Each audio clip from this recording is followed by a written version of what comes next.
Hey guys, it's Bree and welcome back to another video. So for today's video, I am going to be doing my October manga wrap-up. In the month of October, I actually read quite a few volumes and I'm going to talk about a few more than usual. Anyways, let's go on to the manga. So starting off, the first volume I want to talk about is Of the Red, the Light, and the Ayakashi. It's actually by Hakaworks, and also the art is by Nano. Now, Hakaworks is actually like a visual novel studio, I think, because I know that this is based off of a visual novel, mostly because I knew about this series because I used to watch different visual novel openings, and I saw the visual novel opening for this particular visual novel and it's super bomb. Like, you should go check it out. It's awesome. And I decided that I wanted to read the manga. I found that this volume was pretty good. It's kind of like that introductory phase of a visual novel where they're just introducing the various characters and everything is quite mysterious. It follows a main character who I think is some sort of yokai boy. It hasn't really been confirmed, but he has to find and choose someone to prepare to be a meal, which they're really vague about what a meal means. Like, does it mean that they're actually going to eat them, or is it something else? We aren't sure yet. Even the main character isn't sure. It's all a mystery. I thought that this volume was pretty interesting. I'm going to continue along with this series and see how I feel about it. I think that there's about 10 volumes out right now of this series. I don't know if it's complete at 10 volumes or if that's just all that my local comic book store has. Nevertheless, I will check it out and see if I like it. The next volume that I'm going to talk about is actually an adaptation of an English novel. And that novel was Fangirl by Rainbow Rowell. Now, I haven't actually read the book Fangirl before, but I read Rainbow Rowell's other series, Carry On, and I actually really enjoyed this book. By the way, it is adapted by Sam Meggs and it is illustrated by Gabby Nam. Now, I found that they did a really good job of adapting a novel to a manga because the pacing in this actual manga was really good. It is about a girl who starts out at university and she's also a fan fiction writer who writes fan fiction of a very popular book series that seems to be inspired by Harry Potter. And it's just kind of her adapting to her new life in university. She's very introverted, and I feel like this book was made to relate to those who grew up almost being in fandoms and found that a community on the internet and then had to go out into the world, and sometimes that transition can be really scary for the main character.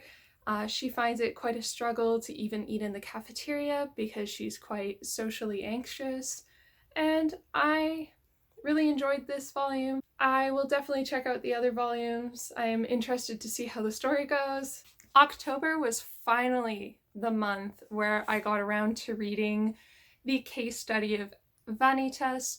Now, this is a series that I picked up as soon as it got released because I loved Jun Mochizuki's other series, Pandora Hearts. However, I just finished reading Pandora Hearts, so I was kind of, I guess, tired of their writing style. I don't know. I just picked up this volume and then never actually read it until now when I felt like I was ready to read it. I'm still quite a mood reader, however, I do read most of the manga that I pick up in a month. Case Study of Vanitas follows a story of a vampire who is searching for the Book of Vanitas, which was made by this vampire of the blue moon who has the ability to, I guess, destroy other vampires using this book. So this main character vampire has to seek him out, and he doesn't find the vampire named Vanitas, but instead a human guy named Vanitas who has the book and is actually using it to heal vampires.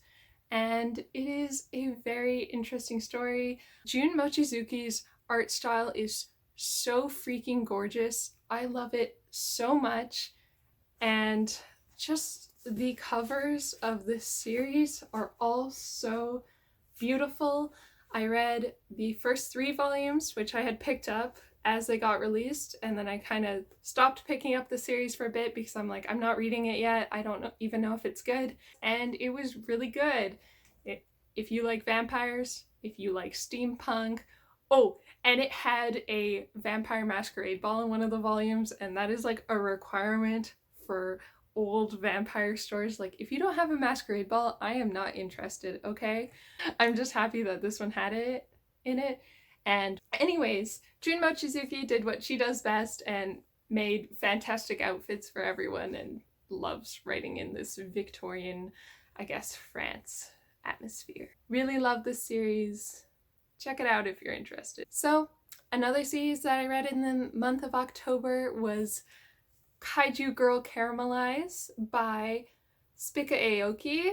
Now, this series, I got all 3 volumes, was so good. I enjoyed it immensely. It's about a girl who has this disease that makes her turn into a kaiju, specifically one like Godzilla. And it happens whenever she feels romantic feelings. So whenever she feels those doki dokis, she's just gonna turn into a gigantic kaiju and destroy the city. It's amazing.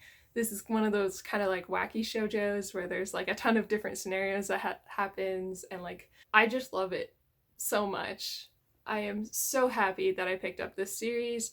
There are currently 3 volumes in this series, which I picked up all in October and read all of, and I cannot wait for the 4th volume. I found it really interesting because Spica Aoki talked about how this series wasn't really popular when it was being published in the magazine until she actually posted it to Twitter, and then as soon as it was on Twitter, it actually went viral, and she was able to actually continue writing this series because it was kind of on the verge of being cancelled after the 2nd volume. And I am so glad that it went viral and that we could continue having this series. This next volume I was so excited to pick up in October because it is pretty hard to find, to be honest. I was looking through thrift books, which recently I've been kind of obsessed with thrift books because they have like a whole bunch of manga for relatively cheap prices. If you're okay with used manga and like okay with used conditions, that means that a lot of the time these manga will come in various conditions, usually very yellowed pages, so if that bothers you, I wouldn't recommend ordering from thrift books, but I don't really care about that. I think the only time that I would really care if a used manga condition is if like pages were ripped out or if the cover was ripped off. Like, that's kind of my limit. But the manga that I picked up from thrift books was volume 1 of Sugar Sugar Rune. Now, this was a pretty expensive pickup for a used volume of manga. It was approximately $20, which isn't great, but considering how hard it is to find this volume for anything less than $40 usually, I am pretty glad that I picked it up. This series was published by Del Rey back in 2007 or something, and for whatever reason, it is just impossible to find. I think there's a few eBay listings for the entire series, and they are close to $1,000 Canadian, and I can't even afford that. Anyways, first volume of Sugar Sugar Rune by Mayoko Anno. It was amazing. It follows the story of 2 girls who are witches who get transported into the real world where they have to compete to capture the hearts of boys so that whoever captures the most hearts can become the new queen of the magical realm, which is a really fun concept. We have Chocolate and Vanilla as the main characters. They are both witches with very different personalities. Chocolate, the main character of this series, is very outgoing and brash and pretty tomboyish, versus Vanilla, who is very soft-spoken and shy. And I don't know, it's just interesting to see them compete to win over the hearts of boys and steal them. It's a very fun series. I highly recommend checking it out if you are able to. I know that it's really hard to find. Honestly, if anyone actually finds volumes of this and wants to sell it to me, I will probably buy it because Yeah, it's gonna be a real struggle to collect this one, I'll let you know. So that is all of the manga that I am going to talk about today for my wrap up for October. This isn't all of the manga that I read, however. I read quite a few other titles, including Land of the Lustrous, volumes 1 and 2, The Beasts of Abigail, volumes 1 through 4. I started reading Mars, which I plan on doing maybe a separate video for, as well as I read the new volumes of Toilet Bound Hanako-kun, Blue Flag Volume 4, and the new volume of Prince Freya.